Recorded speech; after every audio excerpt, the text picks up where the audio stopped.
Saddle up your horses.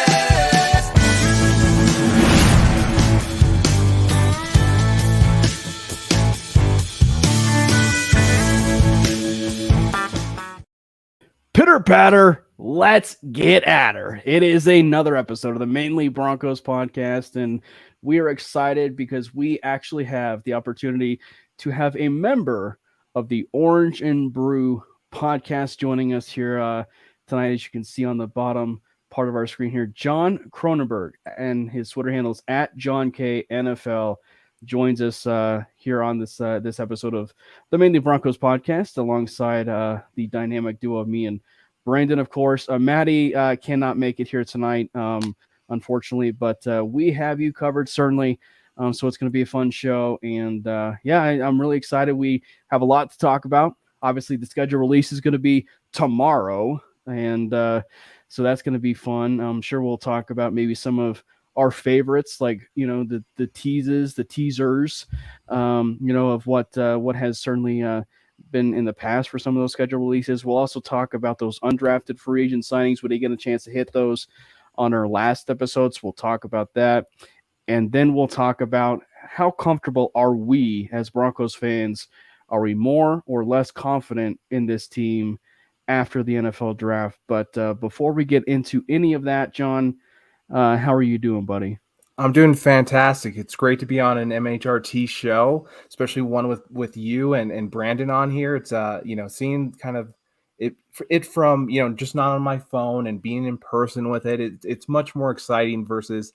I mean, I love it on the show, but seeing the countdown live, I mean, it just gets you excited. So very glad to be and glad to survive the hailstorm that was in Colorado today. Yeah, absolutely. I mean, it's crazy. Brandon, where did that hit? Because I don't think we got it up here. So are you in like southern, more southern? Yes. Because I'm like, so that was I'm in Arapahoe County, kind of southeast, and for me, I mean, people around me they had windows broken. I had probably about good, not a little bit above a marble size kind of thing going on there. So glad no windows were broken. Just glad to get out of it because I saw my car's neighbor. Good luck with that. Go to the insurance. Yeah, it's definitely one where. What up, Syndicate? So it's definitely one where I'm kind of glad that nothing crazy had happened. Nothing crazy is happening.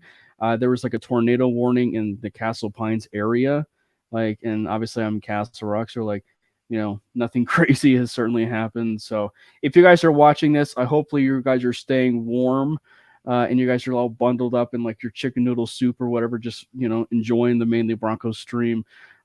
Real quick before we obviously talk about the topic, chicken noodle soup, is read the banner below. A reminder that if you guys are watching this on Twitter, this is just important. If you guys are watching this on Twitter, sadly, the comments that you guys are contributing on Twitter do not air on the stream. So you guys will have to travel to the YouTube channel of the MHRT Network and chime in on the comments there, or you guys can go to the MHRT Network Facebook page or the Manely Broncos Podcast Facebook page and like that one.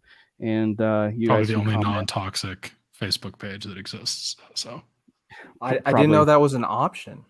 I literally got rid of Facebook due to that. It was just so toxic. So glad that you guys can actually be a place to go to. Those Broncos Facebook groups, man. I'm telling you. It's the lion's den, man. It really is actually kind of hilarious to see. Yeah. It's almost like a contest to see, okay, who has the most toxic comment here today? And people say Twitter is toxic. It's not even close, honestly. Yeah. It's hilarious. Anyway. Yeah. All right, guys. So there was a plethora. There's my big word for the day. A plethora of undrafted free agents that the Broncos signed. And so let's do a little quick run through on the list. And again, hopefully I'm pronouncing, some of these names correctly. But Illinois offensive lineman Alex Polsveski, Central Michigan edge Thomas Incoom, Houston cornerback Art Green, keep that name in mind. Indiana defensive back Devin Matthews, no relation to Corey Matthews from Boy Meets World.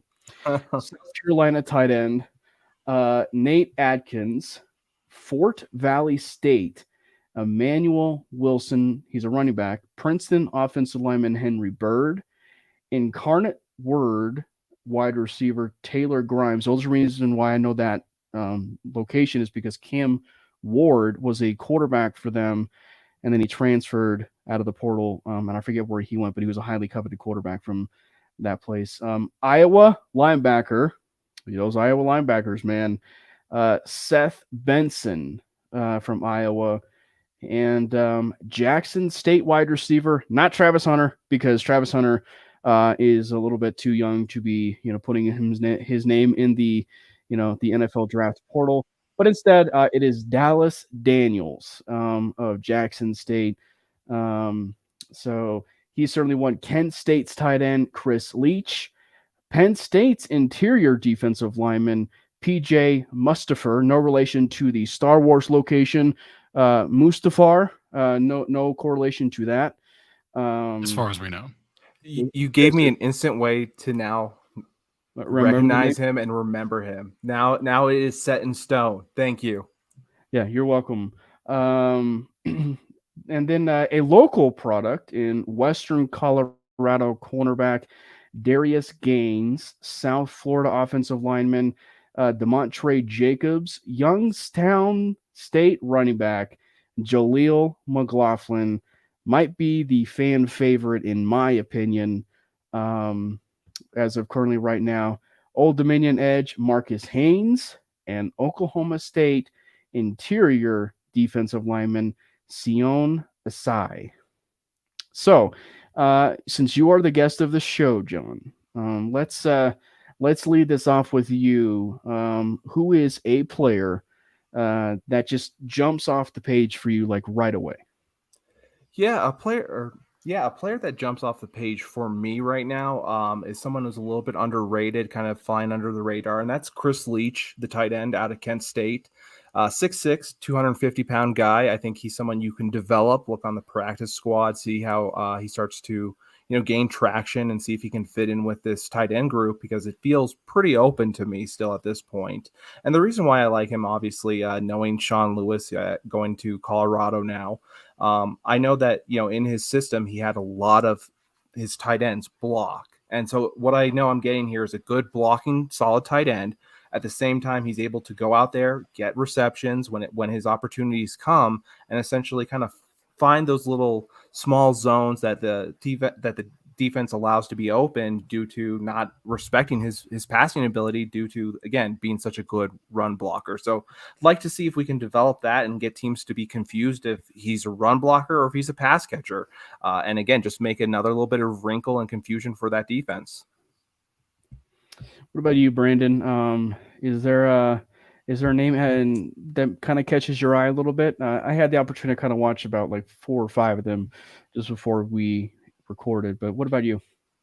So this is like one of those years where like normally I'm kind of recognize at least one of the guys that we sign, and I kind of just like looked through it and I really didn't recognize any of them, which is more of a knock against myself because, again, I kind of like the draft sneaked up on me this year a little bit. Like I really didn't care as much about it, just to be totally honest, because we had a pick that started so late. So looking at this, I was like, I don't know who any of these guys are, but just doing some kind of research. One guy that seemed interesting to me was Thomas Incoom, the edge from Central Michigan. And you really can't have enough edge players, honestly, enough developmental edge players. We also released Jacob Martin today, so that it just seems kind of interesting to me that we signed a guy like that who has some pretty good upside, and also in a corresponding move released another guy that we kind of had in that room. Maybe we want to make some extra space. We think that Thomas can kind of maybe turn into a guy, but the kind of prevailing thing that I found as I was looking him up more basically is that he just has like an insanely high motor. This guy just doesn't ever want to stop getting after you. He's not the most developed guy. I can't speak. So he's kind of more of a project, but again, as an undrafted player in that edge room, we're not really looking to get, a day one starter, but just a guy that has the potential to maybe develop into someone that you can use to get some pressure on the quarterback. Like, you can't have too many of those guys. So I like him. Yeah, I agree with that. I just want to say, like, he can be a Jonathan Cooper kind of player, that high motor where he's going to work to get to the end of the play and he's not going to stop. And that's one thing that, you can't teach, honestly. You can teach him to get some better technique, things like that. But that motor is something that you can't teach. Literally exactly what I was going to say. Yeah. Yeah. Like, you can teach him like the moves. You can teach him how to time the snap. You can teach him all that stuff, but he has to want to do it. And not to say, I mean, for the most part, most edge players are hunters in the best possible way. But yeah, I mean, you can't really teach a guy to go until the whistle. Yeah. And Syndicate brings up a good point because, we need to remember that Christopher Allen is on the roster. And he's a player that we all kind of felt was a little bit of a redshirt year because, he was coming off of that, the ACL injury that he sustained. And I think people kind of forget about him a little bit because, there was that household name that was the top pick, right, of the NFL draft, which was Will Anderson. Well, I think people kind of forget about that guy that was right alongside with him. And, it was early on in the season, but like he had a couple sacks and a forced fumble. Like he was a pretty, he was starting the season well, should I say. And then he unfortunately dealt with that injury. And so, yeah, Christopher Allen is definitely a guy that, you wouldn't count out. The one thing I will say, he was our highest paid undrafted free agent. Yeah, he was. We signed him. And the one thing I'll say to kind of pour cold water a little bit, sadly, on it is just the fact that, like, this is also a new regime. And so I just don't know necessarily, is this a guy that, you want or that Sean Payton would want, to kind of develop. But at the same time, he's also big on developing players. And Christopher Allen, with the kind of talent that he has, very well could fall in line with kind of like that idea. So it can kind of work both ways. Obviously, I'm sure this particular player is going to end up getting talked about eventually. I'll kind of save him, for the for some of the others, because I'm sure all three of us will at least mention him by name at some point. But Art Green is the guy that I wanted to kind of talk about, and he's a guy that it seemed like had been on the Broncos' radar for quite a bit. And it seemed like they brought him in for a visit. He also fits the mold of the newer corners that people are looking for that want to develop within the NFL. I mean, we're talking a guy who's 6'2" and 210 pounds. So, I mean, he fits the mold of kind of like those like tweener players. In fact, I think it was at the Hula Bowl, he was even doing some work at safety. So like he's got that flexibility to where he can be a cornerback, a safety, and especially given the recent news of Kareem Jackson, which will resurface a little bit and talk about in just a little bit. But like he's a guy that I think I would not count on, or I would not count out Art Green in terms of like a guy that at the very least is making the practice squad. In fact, we brought him in for a visit too. It was before the draft, and he also had the highest signing bonus from what I can recall out of any player that they had signed out of the undrafted pool. Not counting obviously like the invites to rookie camp and stuff like that, but like, but I mean, yeah, so I think it was like $180,000 signing bonus or something crazy like that. Like it was a pretty high number. So he's a guy that, I would not count out, and especially a position where you can never have too many corners. No, I agree exactly. Edge and corner and tackle. Yeah. And I'm like I said, kind of pre-show, I'm not big into the kind of RAS, the raw athletic score of players. It's definitely very helpful when trying to break down between two players that are close. But for Art Green, when it comes to the undrafted guys, you could definitely see he was a step above when it comes to his athletic abilities and kind of those traits. So expect him to be a guy who can really do things, especially kind of inside outside. He has that versatility, and again, a good burst, which is really important to me, is seeing that burst for someone that would again be possibly inside with that versatility. He ran a 4.34 at Houston's Pro Day, so we clearly have a type this year. Yeah. We really like speed, and makes me wonder if this guy could potentially do something in the special teams. Yeah, like a gunner. Maybe as a gunner Yeah. or Yeah. more competition for returns. So And they need that. Fun thing about Art Green, he's a track athlete.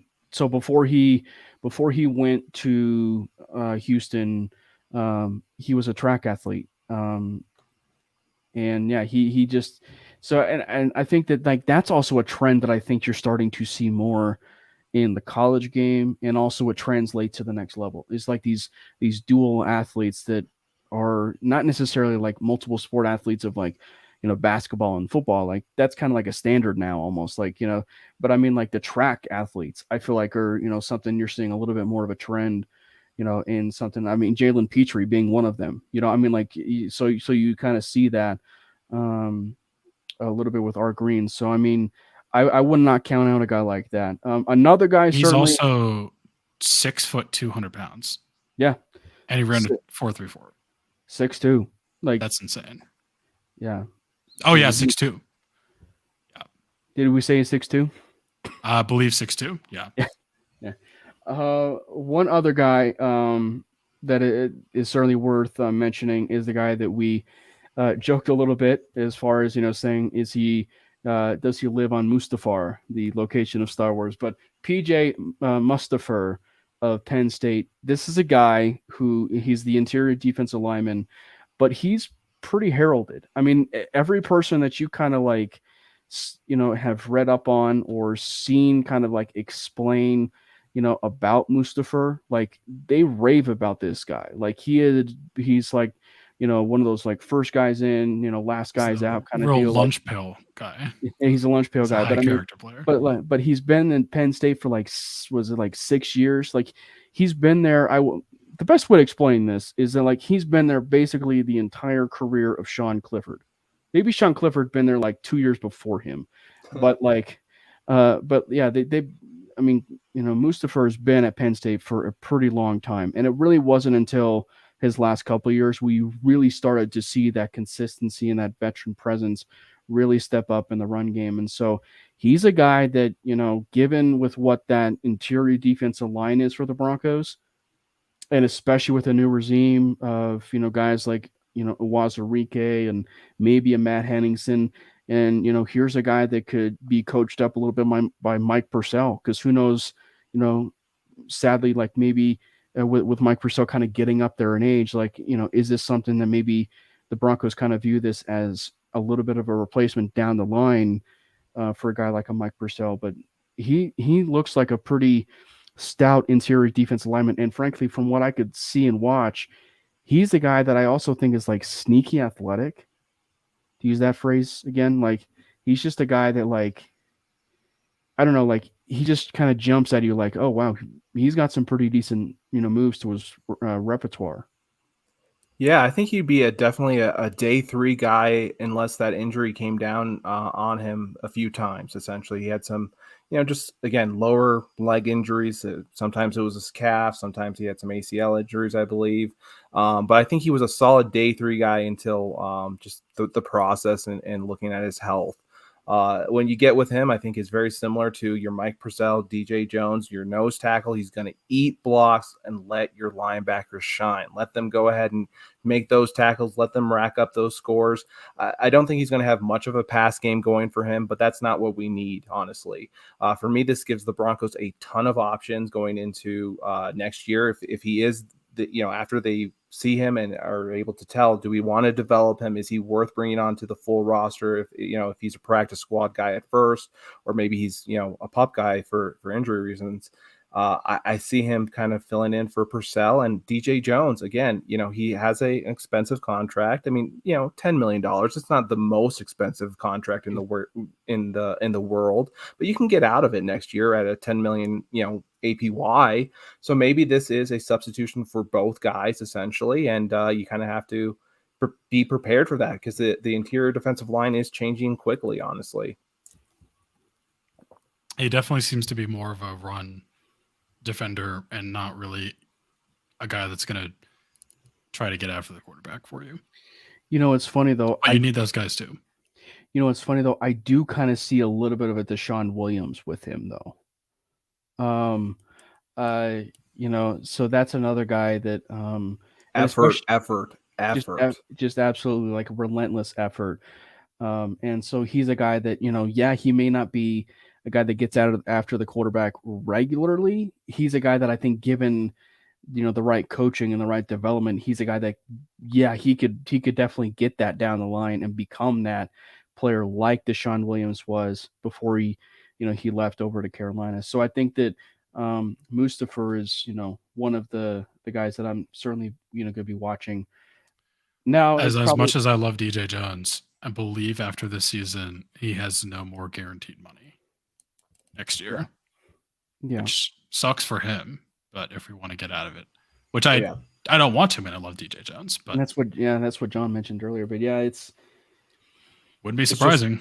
It's just a matter of can he make an impact worth his salary, and I'm not quite sure. I think again, it's also one of those what things. Does this year look like? Because if this year is an insane year, we're in the playoffs, we turn everything around, I think we'd be way more likely to just keep paying him. Yeah, definitely. If he's a stud for us. If this year sucks and we're like blow it up, it makes all the sense to move on and find someone else who can be cheaper. And going back to Deshaun Williams, there was a reason why they didn't kind of even give him a contact back. So, they planned on changing this interior defensive line. And, if it's undrafted free agents, whoever it may be, they're trying to find different guys that can do it, I think, in a rotation and be a role of a defensive line. Well, I think too, and we'll talk about this, that us re-signing Kareem Jackson for 1 year pushes that narrative along a little bit in terms of kind of going a bit all in this year, and in the sense of, okay, no more, like literally no excuses. You have a good coach now. You have weapons. You have running backs. You have a better offensive line. What happens this year? And then if it's bad, okay, Jack, bye-bye. Okay, brought him back on a 1 year deal. Maybe some cuts, maybe some trades. Yeah. We'll see. It's possible. So we would be remiss if we didn't talk about a fan favorite already with Broncos country. And he certainly has caught my eye. I'm sure he's caught, your eye, John. Brandon, I don't know if you've had the opportunity to kind of watch him a little bit, but since the Broncos didn't actually have the opportunity to address the running back position in the NFL draft, they decided to bring on a few backs within the undrafted pool. One of them, he's fun. Like, he is fun. And that would be Youngstown State's Jaleel McLaughlin. He's got juice. I mean, he's a little undersized, but I mean, he's small but I mean, he's got a little toughness to him. He's obviously not like your Deuce Vaughn, but I mean, he's got quite the burst. I mean, if he hits the hole where he's supposed to go, he's like a home run, waiting to happen a little bit. And the kind of comparison that I kind of had to him a little bit, if we're going to go off of like former Denver Broncos, because I mean, size-wise, I don't necessarily, or height-wise a little bit, but I was going to say maybe a little bit of Ronnie Hillman. Yeah. So that was one of the ones that I kind of saw with Jaleel. But he's got a lot of speed and burst, and man, I tell you, it's going to be an exciting one because the fact that they've not addressed the running back position, at least not yet in any way, really does leave that door open for McLaughlin to not necessarily just be like a practice squad guy, but be a guy that could just sneak on to the 53-man roster as that kind of guy. Samaje Perine over here, like, am I a joke to you? I mean, the whole point of them is having different skill sets to do different things. I think the one concern is obviously, he's 5'7" and very, very small frame. Obviously, that gives you concerns. We know that what happened with Mike Boone, how it can lead to injuries being kind of a slighter frame. But for me, again, that burst, that breakaway ability, we don't have that right now. And that's something, like you said, with Ronnie Hillman, in those kind of formidable Super Bowl contending years, how great was it to get a big burst run where all of a sudden taking away a big chunk of 30 yards, making it just that easier to be in field goal range to start, let your team calm down. Being able to do that really just gives everyone energy in the stadium, gives your team energy. I like that what he can bring. And again, someone you want to develop and see if he can be that home run guy that can contribute on special teams as well. And my first thought was somebody get this guy a sandwich. Yes, I agree. Like this, But- Ronnie Hillman, he gained weight throughout his career. He First of needs all- to gain weight. Yeah. Recipes. Second of all, I mean, it's interesting. I mean, I like him. I like Jaleel. He's intriguing. I agree with everything you guys said about his speed. He definitely fits that mold of if you're trying to go for the Thunder and Lightning again. Yeah. He's the Lightning, right? Samaje Mhm. Perine, great back. I think he's underrated back. He's going to do well as a spot starter Right. for us while we recover basically. But you know, he's 240 basically. Like he's a tank. He's the Thunder. He's the guy that's going to run people over. But we didn't really have that guy that we have the guy that runs through people. We didn't have really the guy that blows by people. And I mean, I don't know how much he's going to play, but McLaughlin certainly could do that. And I mean, nothing against Javonte. Javonte is still a very athletic player, but he's also more of that run through contact and drag a guy 20 yards or a team. Right. Ravens. Yeah, but you know, it does beg the question, and this is nothing against McLaughlin, and it's nothing against Emmanuel Wilson, who they also brought in, but it's nothing against them. And this is a nice transition to the other topic that we're going to talk about, which is, you know, where our confidence level is, because it's going to wrap into a lot of different topics. But like, where are your guys' confidence level? Where's your guys' confidence level with this team post the draft? And anybody that's watching the Manely Broncos podcast right now on the stream, chime in the comments. What is your guys' confidence level? And, you know, for the previous conversation we just had about some undrafted free agents, let us know if there's a player, you know, that we didn't mention, a guy like a Dallas Daniels, is there a player, you know, like a Seth Benson, you know, that kind of catches your eye? So let us know in the comments, you know, as far as some, some other players that kind of caught your eye a little bit. But moving on a little bit to the just the overall confidence level, you know, I guess it's the norm, but like, you know, when you do get out of the NFL draft, you do feel a lot more comfortable than where you were, you know, when you started. And, you know, obviously for the Denver Broncos, we all kind of felt much better knowing the fact that we hired Sean Payton. Then you get NFL free agency. And Brandon alluded to it earlier with the Kareem Jackson pick, or signing, I should say, just how aggressive they were, and just kind of confirming how aggressive they've been in free agency with that. But then you kind of go to the NFL draft, and you know, they kind of go and move around, move back, and keep those 5 picks that they, you know, had in stone, if you will, almost different areas where they selected, but they still had 5 picks. But then they go out of the draft, and still with the JL Skinner pick, they go out and in a win now move, to put it bluntly, they do bring back Kareem Jackson in a 1 year, I think it was about a $2.6 million move. However, they also released Jacob Martin, which in a position of depth, should I say, and maybe depth for clarity in the sake of, you know, they need a lot of capable bodies there. It's nothing against, you know, the talent level of, say, like Baron Browning or, you know, or Randy Gregory, but you just got to bank on some of these players, you know, being really healthy, you know, and that's the sad part about it all. But sorry to kind of go a little bit on a long-winded tale there, but like, what is your guys' confidence level? Brandon, we'll go with you first on this one, but what is your confidence level with this team after the NFL draft? I mean, if you want me to go first, I will, but I'm going to be the boring one because, look, I think it was a good draft. I like what we did for the amount of picks that we had. I don't think it really swayed me at all in one way or the other. Like my confidence level is exactly the same as it was, which is very cautiously optimistic, but not to the point of like, I think we're making the playoffs and we're going to do great, but it's more of like a guarantee that we're making the playoffs. No, but it's like we can't really do worse at all. And like, we're going to be better. And honestly, I don't think we could have done anything in this draft that would have changed that, even if we had a first round pick. And the reason I say that is I like all the guys that we took. I think some of them that we took in the later rounds specifically are major steals, like JL Skinner and Alex Forsyth, who could literally be our starting center next year. Like not this year, but maybe next year in the 7th round, which is insane.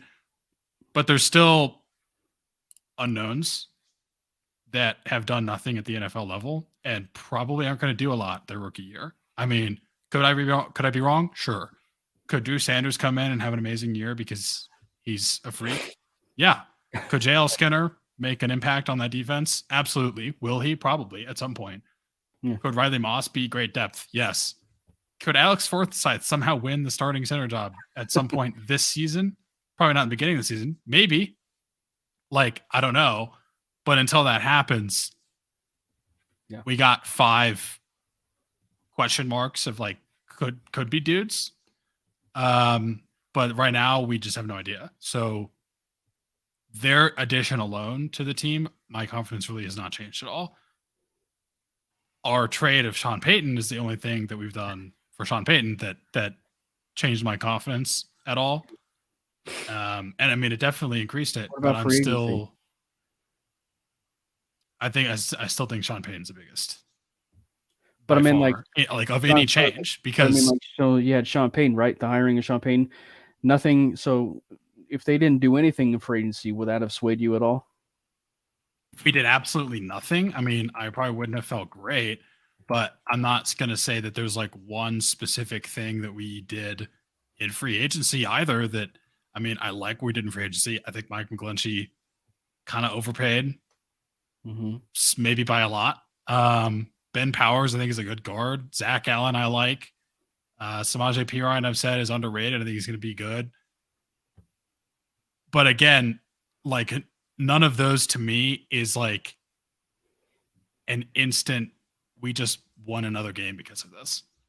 Because that all comes down literally to Russell Wilson and Sean Payton to a lesser extent, but still. So not to just like pour cold water and everything. But it literally comes down to that. And I think, again, did the team around them get a bit better? Sure, absolutely. Is Mike McGlinchey going to be a good right tackle? God, I hope so, because we need one. And who that was not my favorite. I mean, I probably would have signed someone else, if I'm being honest. Like if I was going to pick my right tackle, I don't know if I would have signed him. Obviously we lost Draymond, which sucks. But I mean, even looking at what we did in free agency, it still pretty much comes down to Sean Payton was the only thing that I think is going to make a massive difference here and can make a massive difference. And if we do turn it around, I'm not saying Russell Wilson didn't work his butt off because that's what he does, but I'm going to give a lot of the credit to Sean Payton. Okay. Yeah, you explained yourself pretty well. Yeah. What about you, John? I hate to be kind of a broken record here, but I agree very strongly with Brandon, honestly. I think that a lot of these free agent moves, when it comes to that, McGlinchey, I think you get a guy who, for at least for your first 2 years, you're stuck in that deal, and hopefully he can produce up to that amount of money. But after year 2, you can kind of start to get your way out of. So, I'm not sure how long he really is going to be here, and if he is that answer. Like you said, Ben Powers, he's someone on the offensive line. We need to see how this comes together as a unit and how everything comes together. I like Ben Powers, but would really like to see how he, does away from the Ravens, how he's able to do that. This draft, again, it hit a lot of, for me, like you said previously, Cameron, I think on your last podcast, if there was a different order or something like that, I think I'd like it more. So I'm not going to, go down on these players that were selected. I just feel like that this, the bar was raised by Sean Payton essentially. And that's where the Broncos have to lean into is his culture shift into the players, into everything. That's how this team is going to get better. I think there is concerns with certain position groups, and we need to understand how Sean Payton is going to use those position groups. I might have less concern with tight end if I learn to find out he wants to use a tight end just, every once in a while, or if he has a plan for 12 set tight end usage and he really wants blockers. It all depends on once we start seeing this offense come together and the direction of this offense, that I can start to understand how these pieces fit. And again, that goes into the safety position to see who's kept, who's kind of going to be more of a nickel kind of safety kind of role player, who's going to be the actual safeties. Are we going to see 3 at certain times? So for me, a lot more questions came up, especially when it comes to, you spoke about Jacob Martin moving on from him. The Broncos brought in 2 guys to try out, one from the XFL, who's the leading sack leader for them. And he brought two guys that were, undrafted free agents. So clearly there's some issues there as well that they're trying to address, at least build a pipeline for what they want in the future. So a little bit colder of a take, but again, this team to me can grow and hopefully start to generate itself into the playoff contention, but I'm not quite there to give it to them yet.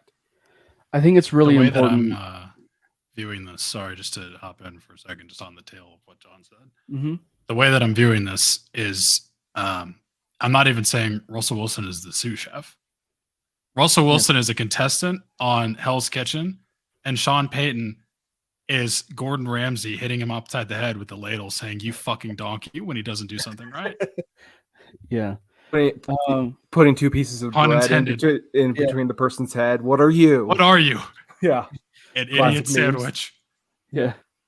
I feel like, and again, going on with what your guys are saying, I feel like the reason why I explained it that I did in the beginning is I think that too often fans get that way, to where you've seen the draft, you've seen the prospects, and you feel like this team is better, and this team is better.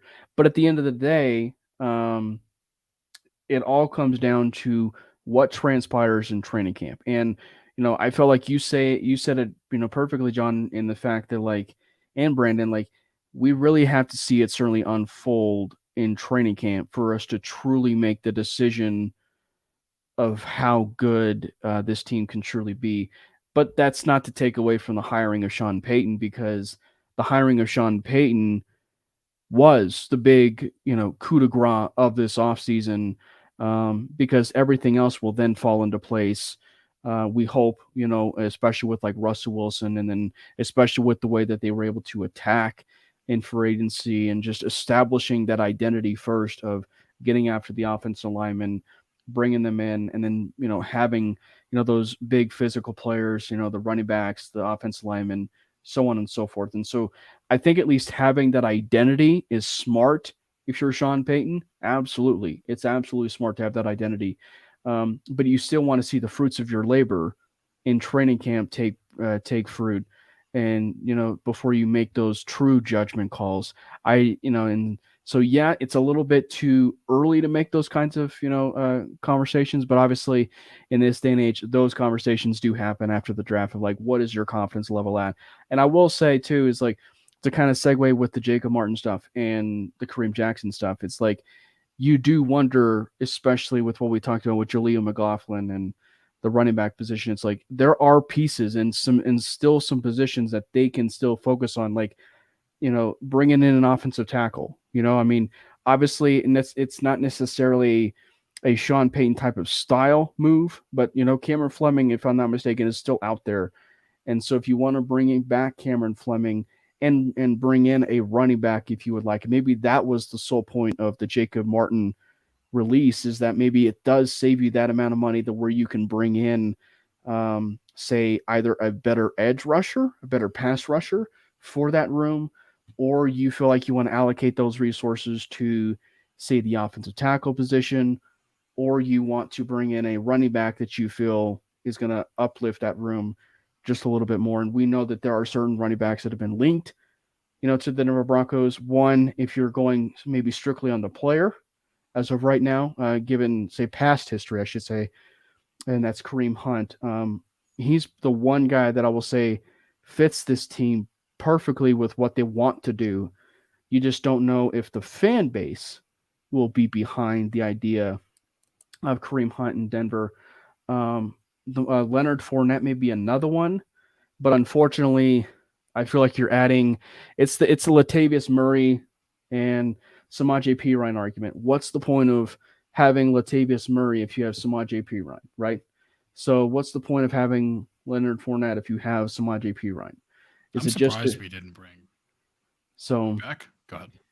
So to kind of go on with the whole confidence level thing, I think that's why we're all kind of in the same boat, is because I feel like there's still a little bit left to be desired in that free agency market. So do you guys... If anything, I would say the one recent change that we made that did raise my confidence a bit is bringing back Kareem Jackson.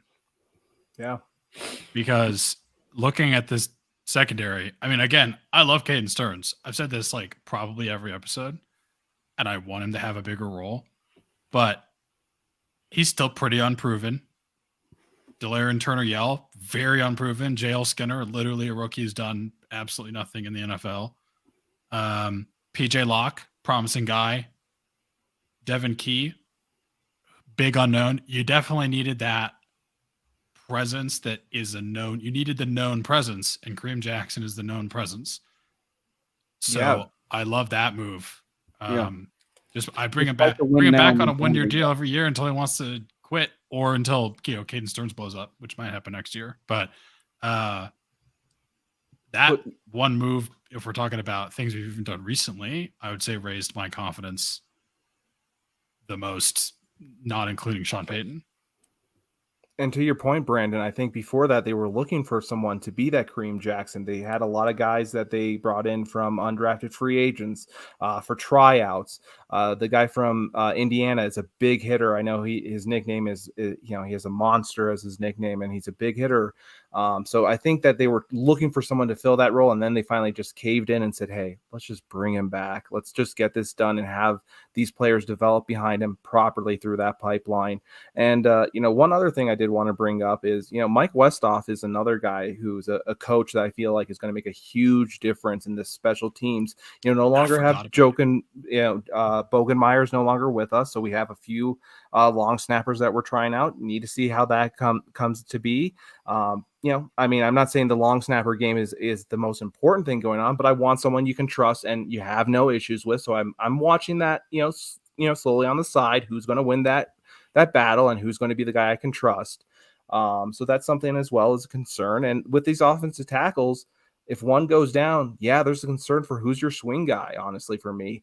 I think you have Quinn Bailey, who at this point, to me, sounds like your best guard tackle swing guy who can play. Honestly, swing him to tackle like he's done in the past, swing him inside a guard. He can do both sides. He has no issue with his footwork. At this point, I think Quinn is honestly the front runner, and I think that leads to some concerns for me. Yeah. And it's definitely one where, it does kind of raise those questions. And you talked about long snappers. It's important to remember long snappers are people too. Just like placeholders, they mess up, you will know their name. That's right. We signed Riley Dixon too. We did sign Riley Dixon. So anybody that wants to talk about bringing in Matt Ariza, they signed Riley Dixon. Just don't worry about it. It's a lot of money. Yeah. People want Matt Ariza. There are some people that just because he had the issues that happened, they're just saying, hey, he deserves a chance no matter what. Obviously, they're not considering the fact that teams have already signed their players, drafted players, and have deals in place. Yeah. But I think it is interesting. And we touched on this on the 5280 podcast. We've touched on it previously, but you do wonder if it's even worth considering bringing in Dalton Reisner back. I don't necessarily know if that's a possibility, but I will say that it's at least a conversation piece to be had. It's at least a conversation piece because it's probably at this point his market's going to be generating that 1 year deal, the prove it deals, the 5 to $6 million range, basically, of just, those prove-it deals and seeing what he can do. And it's sad, but that's kind of like the reality of it. But if you can be able to kind of work within it and, have him be within like that center guard, a different, the best way to probably explain him would be, so you get like the swing tackles, right? So like where he could play both tackles, but like he could be a swing guard, or like a swing guard / center, if you will, because like he does have that center flexibility. So like he would have to take the bet on himself, essentially like Graham Glasgow did last year. Have to Right. essentially take that bet and incentive lace deal, I think. And I think he can come back. But the question is, does you he? know, does he want to? And at this point, is it, I think it still means the most money for him because he has endorsement here. He has a lot of things going on here besides the football, the football half of him, excuse me. Yeah. So I think that coming back to Denver can be a lot of different things for him as well, besides just the football life. Yeah. I mean, I would like him as our swing guard. Mm-hmm. I mean, right now, Quinn Bailey, Kyle Fuller are kind of your main, your two backups. Well, and I would rather have Dalton Reisner than either of them. Nothing against Dalton Reisner, though, but I love Dalton. I am pretty excited about if we had signed a center in the offseason like I wanted to. Yeah. I would be pretty hyped about this interior offensive line, to be honest. Like Lloyd Cushenberry is by far. I mean, I still can, but he's by far like the biggest. I still have questions about getting to that second level, if you will. Yeah. But Ben Powers, I mean, again, he's not a Hall of Fame guard, but he's a good guard. Quinn Miners, man.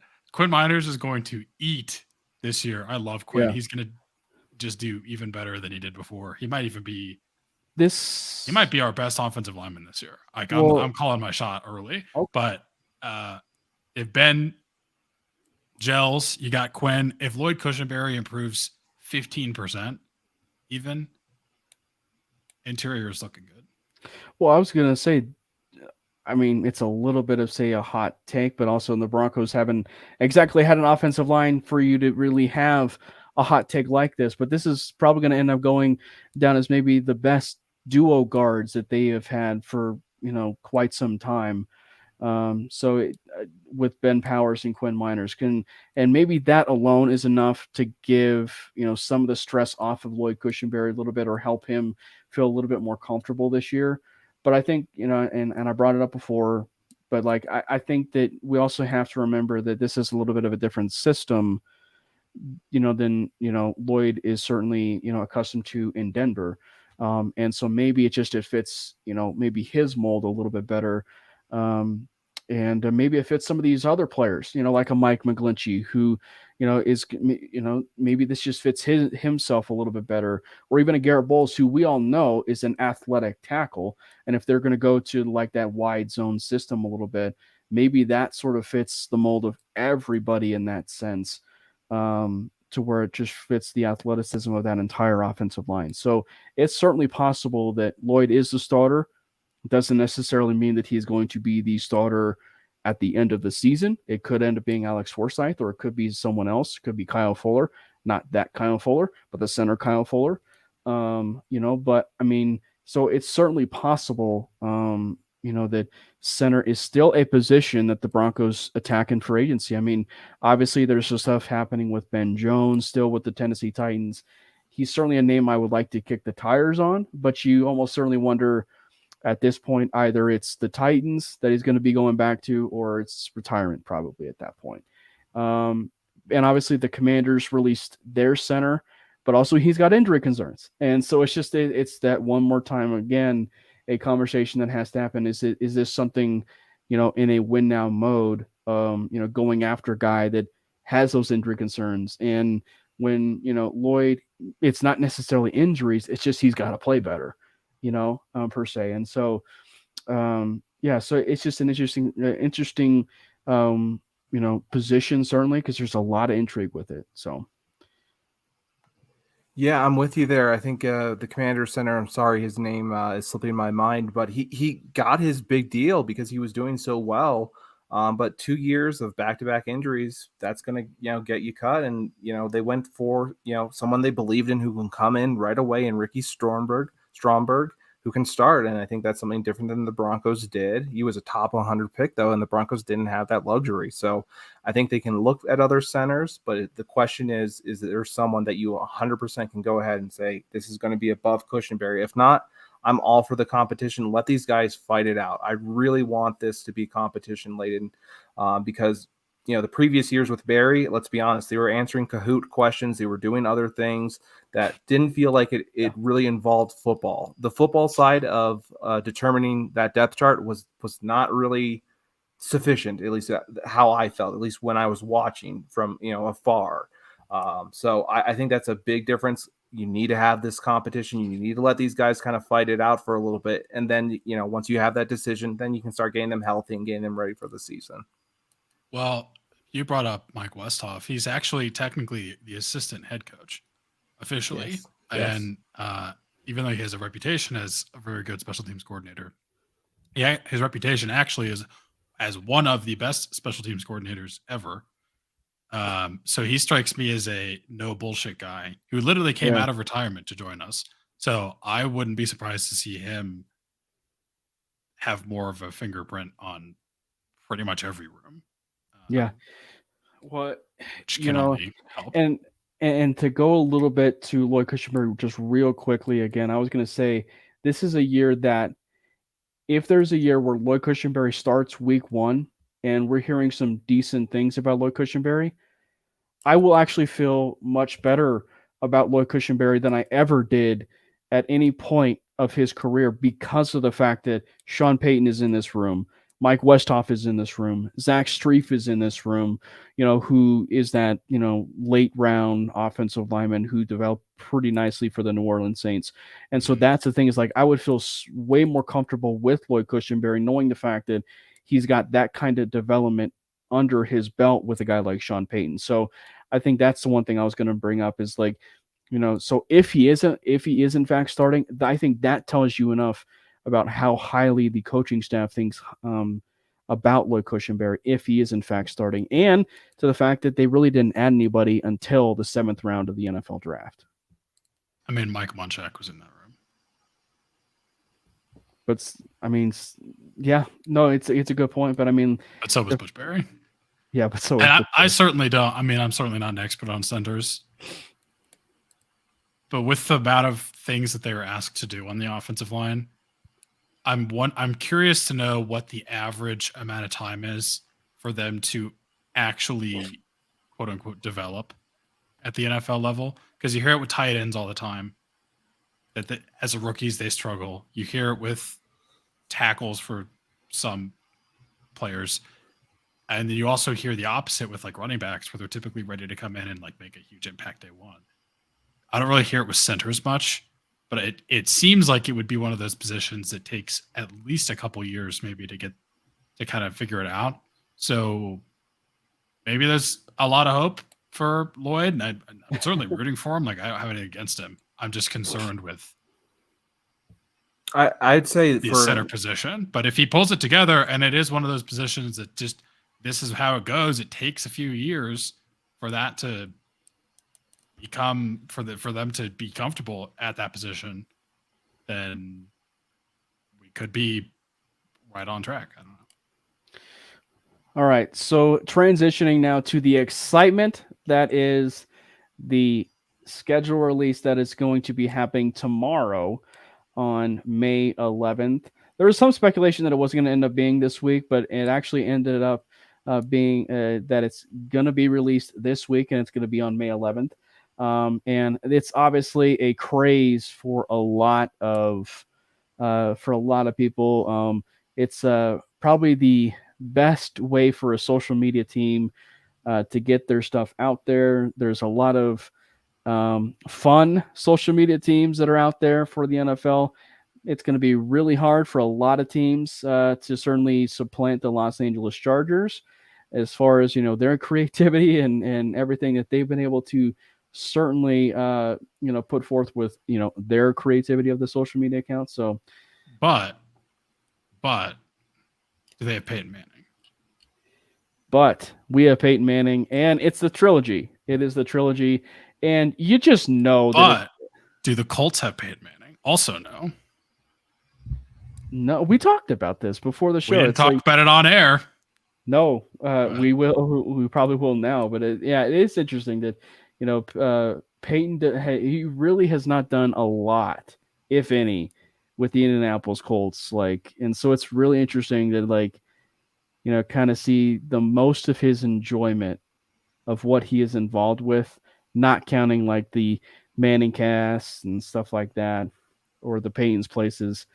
It's just being involved with the Denver Broncos and doing something associated with them. So, I mean, it's not just Denver Broncos. It is all Colorado related. He's not doing anything with the Indiana Pacers or anything like that. Let's be honest. It is all Colorado based. He wants to be here with, he loves when the crowd cheers for him when he's at the ball arena. Honestly, like, it's just one of those things where it's become a very nice relationship. And I think we spoke about this before. All players tend to like to stay in Denver at post career. And there's something to say about that. In terms of how they feel comfortable with the city, how they feel comfortable within the community. I just think that just is a nice little touch that most people don't really understand, that, when it comes to Colorado, there's a lot to offer, and these guys can really enjoy that. So what do we, so to talk about the Broncos schedule release a little bit, what are we most looking forward to? And this is like a question for everything. So like everything that we could potentially see in the schedule release, from the social media team to the actual schedule itself. So I'll start first. I think that that Sean Payton and George Payton and Peyton Manning have to be in a Spider-Man costume, and they have to do the Spider-Man meme, with all of them together. That's kind of like the one thing that I am hoping for. But yeah, what about you guys? I mean, for me, I mean, if they can do that's definitely 100% something I'd love to see. And honestly, just seeing some retired players, the way they will go around the office and make it seem like it's normal life, where it's almost like I feel like I could join that office and see what it's like. And so for me, it's going to be a perfect trilogy, and I can't wait to see the prequels, that kind of thing, so they can keep this going. What about you, Brandon? Are we talking specifically like hours or just in general? Hours, of course. No, just hours in general. Okay. Well, no, the reason I was wondering that is, like, I will say, as excited as I am to see what we do, what the Bills did last year was hilarious, and I want to see what they do again this year. It was like Remind me. With the wings. Yeah. It was good. Honestly, like, I'm just anything with Peyton Manning in it that is recorded by the Denver Broncos is incredible. And like, I just want to enjoy it. I just want to soak it in. Whatever it is, I hope it's like, 4 minutes long, so I can watch 4 minutes of art fold on my screen. But I mean, I get, like, the Spider-Man meme would be hilarious. It would also be kind of funny to see, like, Peyton in kind of like almost like a role swap, kind of, if like we had George Payton as like the head coach and like Peyton Manning as like the GM and Sean Payton as like the like assistant or whatever Peyton Manning was before. That would be kind of funny, because when he did like the it was like a preview kind of like the schedule release preview, like the trilogy announcement or whatever. Like towards the end of it, when he was like, if you guys hadn't seen it, basically he was like on the phone with obviously the team, and like they were trying to convince him to do it again, and he was like saying, no, like, I don't want to do it again. Get one of the other Paytons to do it, is what he said. So there has to be, like, I don't know what it's going to be, but there's clearly going to be some wigs, kind of something Payton where they look like each other. I don't know what they're going to do. Yeah. I mean, the Spider-Man meme would be funny. I think it'd also be funny if they did, like, again, like a role swap. I don't know. Yeah. Cool. Whatever it is, it has Peyton Manning. I also will say, I don't know if we'll see John Elway, because he was in the other one, and he also did the subtle, scootering down the hallway, on the scooter. But I also will say too, in that last one was also the let Russ cook narrative in there as well. So I will say I will also appreciate if Russ himself or someone has some self-deprecating humor and takes a shot at Russ for his performance last year. I think it would be a little bit. So that would be a little bit of some nice self-deprecating humor. If if Russ did that, and or Sean or George or whoever had kind of some self-deprecating humor. You know what I would do? Like, I highly doubt this is going to happen, but like, I would have all three Peytons be at a restaurant, and then they get the food and it sucks and they send it back, and Russ is the chef. That would be incredible. That's hilarious. Actually, it's funny. That is good. What did we just talk about a few minutes earlier about, Gordon Ramsay, and, literally do a replay of that, almost like, so that would be, that'd be a lot of fun. Yeah. So I'm really looking forward to seeing what the Broncos will do. Obviously, it was really creative, what the Chargers do every year. In fact, I think there's like one year we did a schedule release where it was Pop-Tarts, like if I'm not mistaken, or something like, where they kind of show their teams and like who they're playing, like via Pop-Tarts or something, and so and then obviously last year they did like anime or something like that. It's kind of like what they did, and so they showed all the creative things like through every single picture and through a lot of things and like hidden Easter eggs within each, picture. So it'll be interesting to see. That was good. Well, the one with when they did the Jaguars game and they had basically a picture of a Jaguar in a club with a girl was hilarious.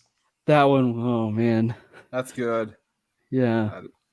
So, John, I know you saw it because I posted the question on Twitter, and it's an ideal question. And when you're doing a schedule release like this, and I know you gave your answer, but obviously we'll do Brandon and yours still in mine as well. But it's like, Brandon, what is if you were to picture the Broncos schedule, what is your ideal bye week?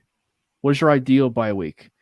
When you look at just overall at the schedule, obviously the Broncos home and away opponents, you can't really predict, where it is, but like your ideal bye week.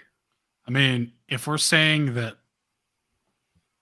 we're hoping we go to the playoffs, because I'm just going to say I want us to go to the playoffs. I'm not expecting week 1 bye, but just like if we're in the playoffs, I would say I'd probably want like maybe like week 11 or 12. Just kind of like far enough in that it's not like a gauntlet of we have an early bye week. Like, I know what I would hate if we had like a bye week, like week 6, right? Because then we have 5 straight games, we have a bye, and then we have like 12 games, and then whatever that happens in the playoffs.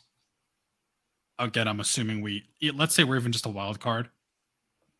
That would suck. So if it's like 12, like week 11, week 12, I'd be pretty okay with it. And then what did you say, John? I forget.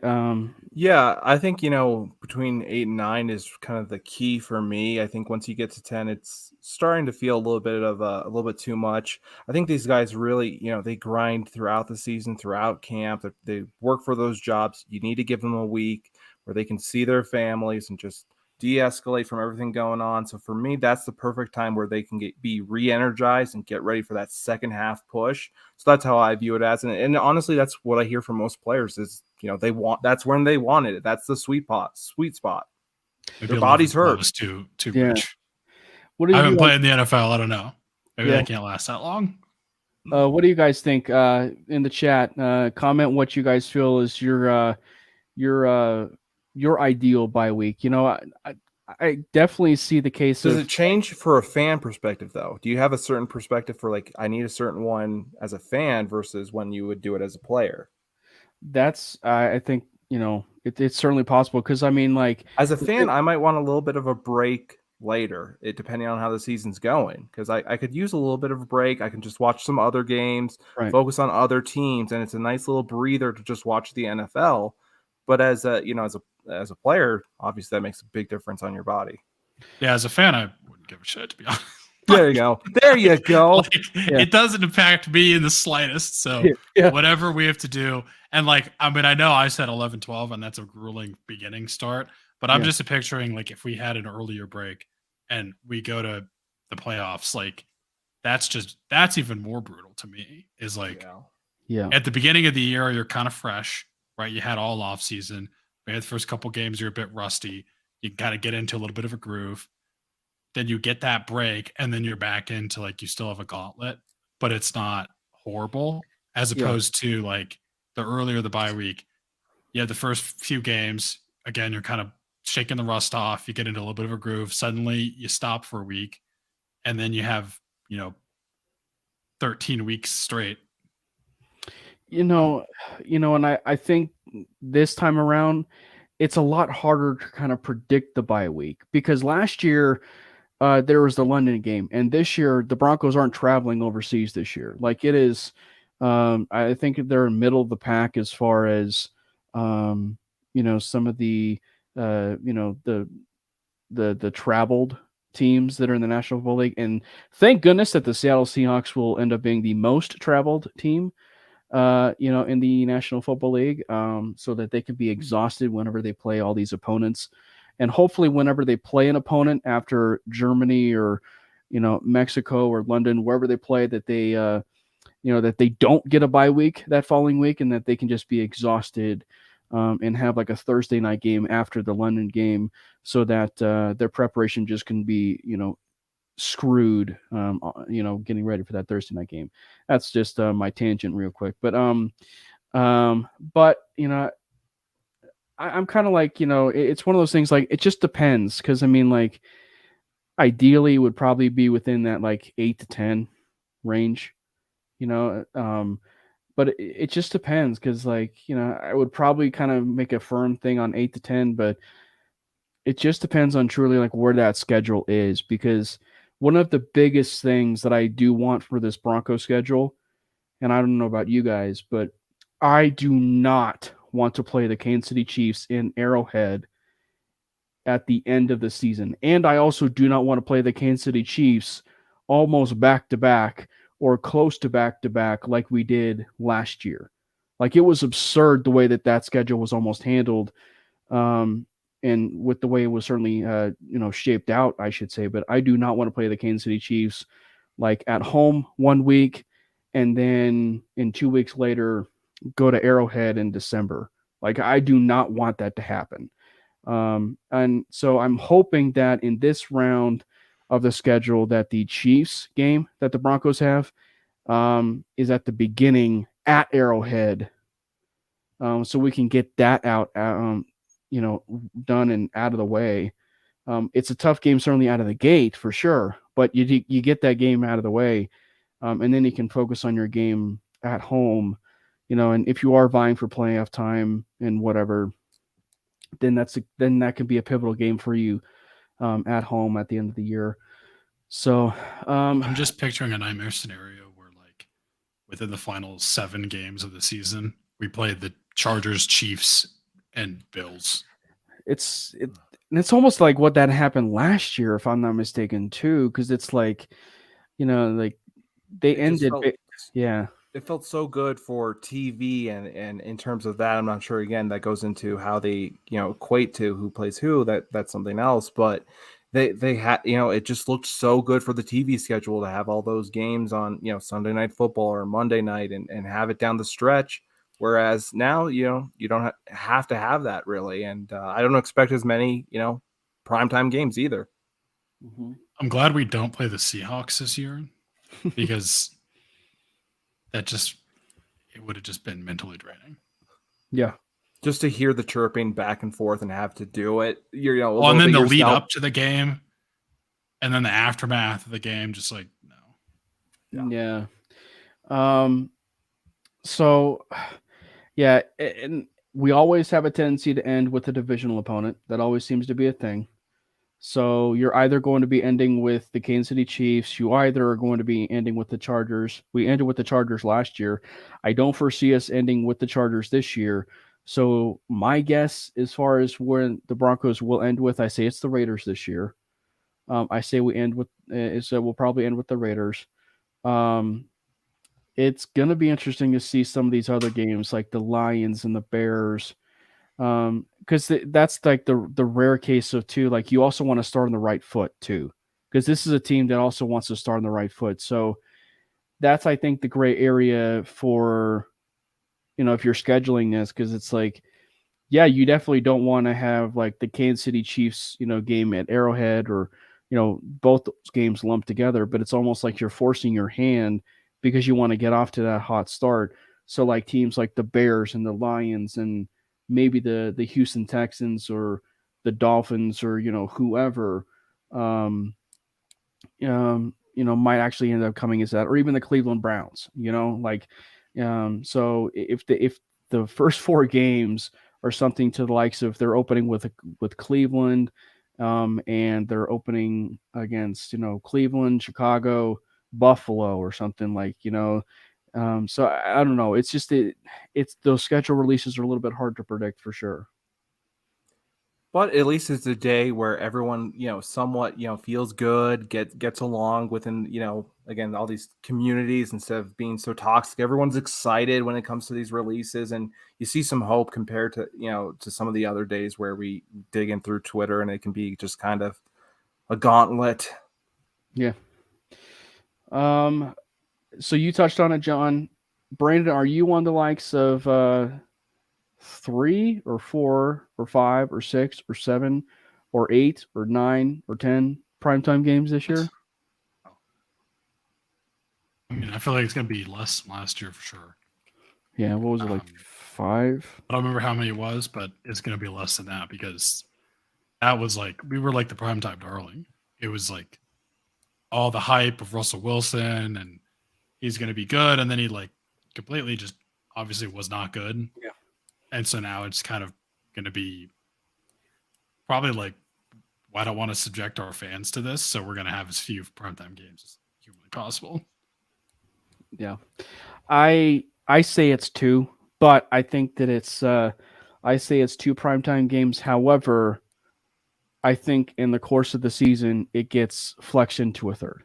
So I think it starts at 2, but then a game like say for instance the Jets is a game that is on a Sunday, and maybe where the Broncos are, or I mean if they open up with the Jets or whatever, it cancels it out. But it's like but it's one that like depending on where they are, it could be one where it gets flexed into a Sunday night game. But you can absolutely bank on the Broncos having a Thursday night game.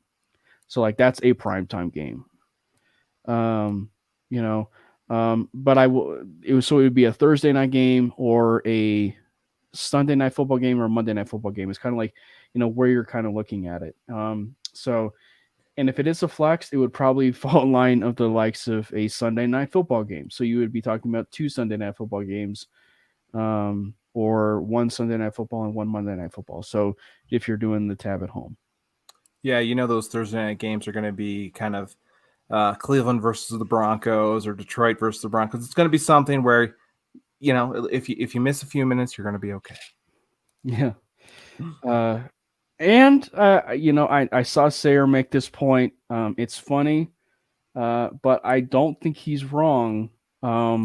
Everybody's out here talking about the schedule release, but he's out here looking forward to the jersey release schedule of the jerseys that they'll be wearing each and every week because we all know that there was an alternate helmet that got teased for the Denver Broncos in 2023.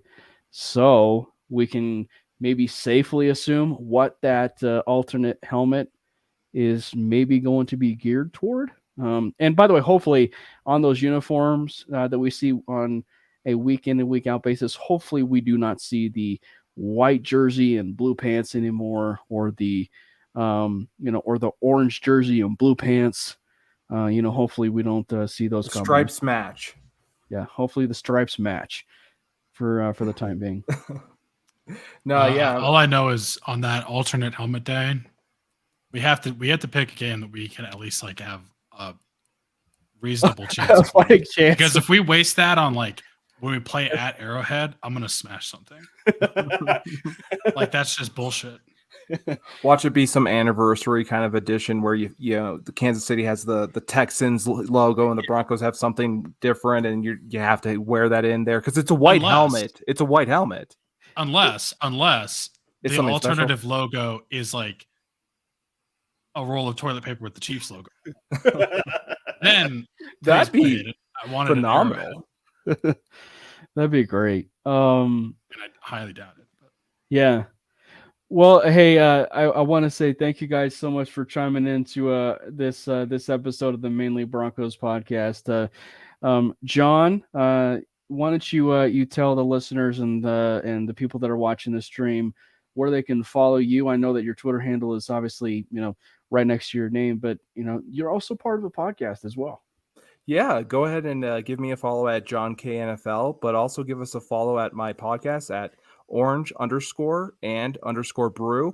That's where Nick Manning, Doc, and I, as well as JT Matthews, we go ahead and we have some beers, we talk some Broncos, and overall it's just a good time. And we're looking to have Jim Trotter on very soon. So very excited where the direction that's going and to see where things are going. Like I said, we're really excited where things are going to happen moving. Yeah, I would be remiss if I didn't do a little bit of a belated happy birthday to JT. It was his birthday the other day, so happy birthday to JT. Also to maybe the best quarterback being Nick Manning whenever we have those pickup football games. So a little slight appreciation for my boy Nick. Can't wait to see. You have to wear those gloves for him. I mean, that's for real. He doesn't quite throw it about as hard as Mario, because he chucks it. Yeah, from anybody that's not played pickup football, you guys don't understand. Like, he throws it. So we've all heard about the Elway cross, right? You guys have seen the Peyton Places episode, the Elway's cross.